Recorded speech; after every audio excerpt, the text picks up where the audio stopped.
මිල්කෝ කිරිගොවි අභිමාන කිරිගොවි ප්‍රසාද දීමනා පිරිනැමීමේ සහ කිරිගොවි රක්ෂණාවරණයක් හඳුන්වා දීමේ ජාතික උත්සවය පෙබරවාරි 2 වෙනිදා අරලි ගහ මන්දිරයේදී පැවැත්වුණා.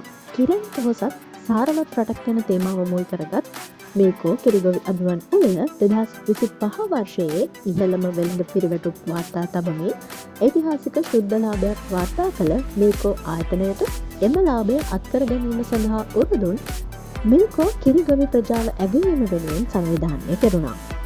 මෙම වැඩසටහනට අනුව මිල්කෝ ආයතනය හා සම්බන්ධ කිරිගොවීන් 22,000කට ආසන්න පිරිසක් වෙත මිල්කෝ ආයතනයේ ලාභාංශ දීමනා ලෙස ප්‍රදානය කිරීමට නියමිත වන අතර මෙම උත්සවයේදී කිරිගොවීන් 2,000කට එම දීමනාව සංකේතාත්මකව ප්‍රදානය කරනු ලැබුවා. මිල්කෝ ආයතනය හා සම්බන්ධ දිවයිනේ සීනි පළාත්වල කිරිගොවීන් සඳහා ප්‍රසාද දීමනා ප්‍රදානය කිරීම සහ ශ්‍රේෂ්ඨ නිලධාරීන් ඇගයීමට ලක් කිරීමද මෙම උත්සවයේදී සිදු වුණා. එමෙන්ම සමාජ ආරක්ෂණ අරමුදල හා මිල්කෝ ආයතනය එක්ව ක්‍රියාත්මක කරන කිරිගොවි විශ්‍රාම යෝජනා ක්‍රමයේ විශ්‍රාම වැටුප් සඳහා සමාජික හිමිකම් පත්‍ර ප්‍රදානයද මෙහිදී සිදු වුණා. අනතුරුව උත්සවය ආමන්ත්‍රණය කරමින් අග්‍රාමාත්‍යවරිය වත්මන් රජය ආර්ථික ප්‍රජාතන්ත්‍රවාදය මත පදනම් වුණු ආර්ථික ක්‍රමයක් ක්‍රියාත්මක කිරීමට කැපවන බවත් ඒ තුළ නිෂ්පාදන ක්‍රියාවලිය සඳහා රටේ සියලු නිෂ්පාදකයන් සම්බන්ධ කර ගැනීම සහ එහි ප්‍රතිලාභ සියලු දෙනාට ලැබෙන ආකාරයෙන් කටයුතු කිරීම ආර්ථිකයේ ප්‍රධානම අංගයක් ලෙස සැලකෙන බවත් කියා සිටියා.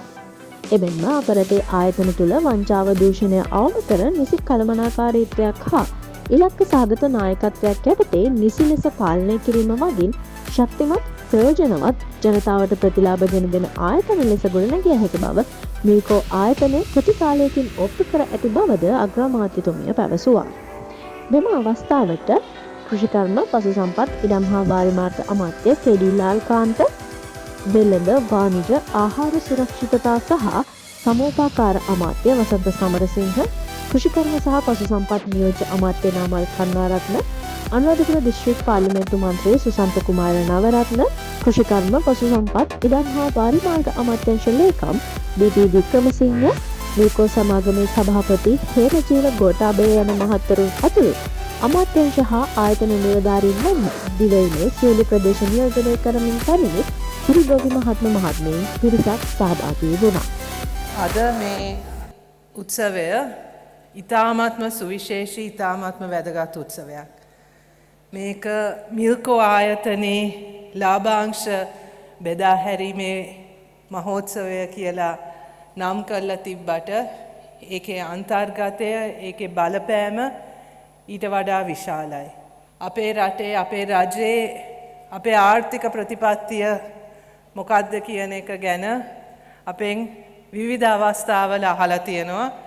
විවිධ අවස්ථාවල අපිට චෝදනා කරලා තියෙනවා ආර්ථික ප්‍රතිපත්තියක් නැහැ, හරි දැක්මක් නැහැ, ඒ ප්‍රතිපත්තියේ දර්ශනයක් නැහැ කියන එක.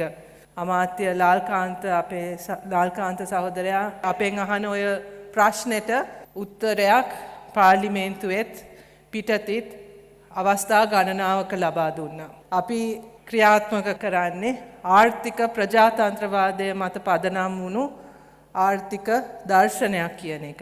ඒක තුළ නිෂ්පාදන ක්‍රියාවලියට මේ රටේ නිෂ්පාදකවරුන් සම්බන්ධ කරගන්න එකත් ඒකේ ප්‍රතිලාභ සියලු දෙනාටම ලැබෙන්න සලස්වන එකත් ප්‍රධානම අංගයක්. එතකොට මේ සිද්ධ වෙන්නේ ඒ ආර්ථික ප්‍රජාතන්ත්‍රවාදය කියලා අපි ඒ කතා කරපු දේ ප්‍රායෝගිකවම අපි ඔප්පු කරලා පෙන්නනවා රටක් තුල ඒක කොහොමද ක්‍රියාත්මක විය යුත්තේ කියන එක. මෙතන තවත් සුවිශේෂී දෙයක් තියෙනවා. මේ ලාභාංශ අපේ ගොවි මහත්මීන්ට ලබා දෙන්නේ අවුරුදු 21කට පස්සේ.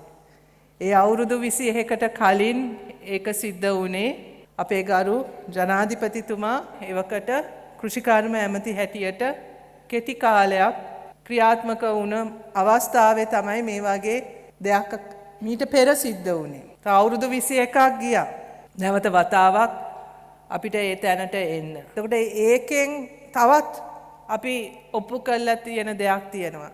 ඒ කියන්නේ මේ රටේ ආයතන හරියට පාලනය වුණාම වංචාව දූෂණය නැති කරාම හරි කළමනාකාරීත්වය තුළ ඉලක්ක සහගතව නායකත්වයක් යටතේ මේ රටේ ආයතන පාලනය කරාම ප්‍රතිඵල ගන්න පුළුවන් මේවා ශක්තිමත් ප්‍රයෝජනවත් ජනතාවට ප්‍රතිලාභ දෙන රටේ ආර්ථිකයට දායක කරගන්න පුළුවන් ආයතන ලෙස ගොඩනගන්න පුළුවන් කියන එක මාස 15කින් 16කින් වගේ ඔප්පු කරලා තියෙන්නේ. එතකොට බලන්න මේ පහුගිය කාලය තුල මේ හිටපු පාලකයන් මොනතරම් බොරුවක්ද මේ රටට කරේ කියලා. මාස 15ක් 16කින් අපිට මෙහෙම එකක් කරන්න පුළුවන් වෙනවා නම් එහෙනම් අවුරුදු ගණන් මේ ආයතන බාරව හිටපු අය කරපු ඒ වංචාව ඒ කරපු බොරුව මං හිතන්නේ හොඳටම ඔප්පු වෙනවා.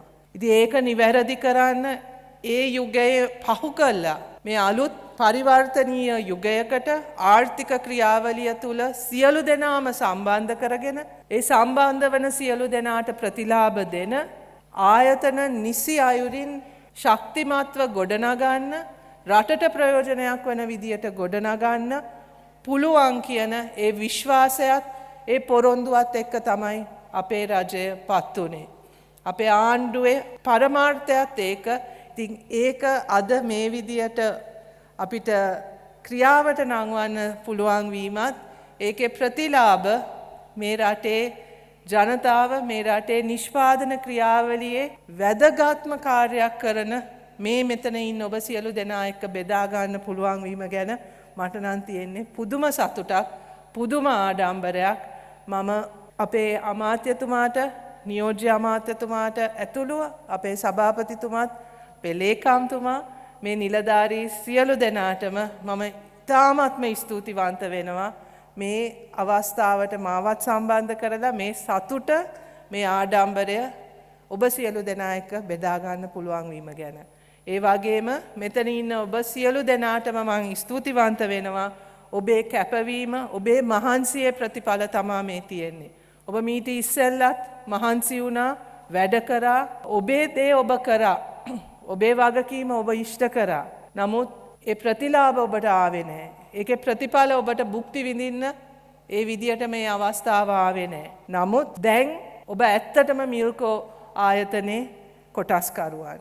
ඔබ ඇත්තටම මිල්කෝ ආයතනය එක්ක හොඳ සම්බන්ධතාවයක් ගොඩනගාගෙන මිල්කෝ ආයතනයේ කොටස්කරුවන් හැටියට ඔබ දැන් මේ ක්‍රියාත්මක වෙන්නේ. ඒක ගැනත් ඉතාමත්ම සන්තෝසයි. මම හිතන්නේ මින් ඉදිරියටත් අපිට මිල්කෝ එකෙන් තව හොඳ දේවල්